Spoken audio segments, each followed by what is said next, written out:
যুক্তরাজ্যে এই মুহূর্তে বিভিন্ন অভিযোগ ও সমালোচনায় জর্জরিত ক্ষমতাচ্যুত প্রধানমন্ত্রী শেখ হাসিনার ভাগ্নি টিউলিপ সিদ্দিক। এমন অবস্থায় প্রতিদিনই তাকে নিয়ে বেরিয়ে আসছে একের পর এক চাঞ্চল্যকর তথ্য। এই পরিস্থিতিতে আলোচনায় এসেছেন তার পারিবারিক বন্ধু শায়ান ফজলুর রহমান, যিনি বাংলাদেশের ব্যবসায়ী সালমান এফ রহমানের ছেলে এবং ব্রিটিশ এশিয়ান ট্রাস্টের উপদেষ্টা কাউন্সিলের চেয়ারম্যান। ব্রিটিশ সংবাদ মাধ্যম ডেইলি মেইলের এক প্রতিবেদন থেকে জানা গেছে, দরবেশ খ্যাত সালমান এফ রহমান ও তার পরিবারের বিরুদ্ধে দুর্নীতির অভিযোগ নিয়ে তদন্ত চালাচ্ছে দুর্নীতি দমন কমিশন। এর মধ্যে গত বছরের আগস্টে শায়ান এবং তার স্ত্রী শাহরেজ রহমানের ব্যাংক হিসাব জব্দ করে ফিনান্সিয়াল ইন্টেলিজেন্স ইউনিট।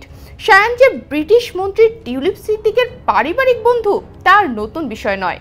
যেখানে সালমান এফ রহমান হাসিনা সরকারের এত কাছের মানুষ ছিলেন, সেখানে তার ছেলেও যে টিউলিপ এবং শেখ হাসিনার কাছের বন্ধু হবেন এটাই স্বাভাবিক। জানা গেছে শেখ হাসিনা লন্ডনে গেলেই নাকি শায়ানের 13 লাখ পাউন্ড বা প্রায় 20 কোটি টাকার বাড়িতে বিনা ভাড়ায় থাকতেন। দুর্নীতির অভিযোগের পরও শায়ান এখনও ব্রিটিশ এশিয়ান ট্রাস্টের চেয়ারম্যান পদে বহাল রয়েছেন। এ প্রসঙ্গে সংস্থাটি এক বিবৃতিতে জানিয়েছে, তারা শায়ানের বিরুদ্ধে ওঠা অভিযোগ এবং বাংলাদেশের ঘটনার দিকে নজর রাখছেন। এদিকে শায়ানের এক মুখপাত্রের বরাতে প্রতিবেদনে বলা হয়, তিনি যুক্তরাষ্ট্রে জন্ম নেওয়া একজন ব্রিটিশ নাগরিক এবং আন্তর্জাতিক ব্যবসায়ী। তিনি বা তার স্ত্রী কখনো কোনো অপরাধে অভিযুক্ত হননি। শায়ান একসময় আইএফআইসি ব্যাংকের ভাইস চেয়ারম্যান পদে দায়িত্ব পালন করলেও ক্ষমতার পরিবর্তনের পর ব্যাংকের বোর্ড পুনর্গঠন করা হলে তিনি পরিচালকের পদ হারান।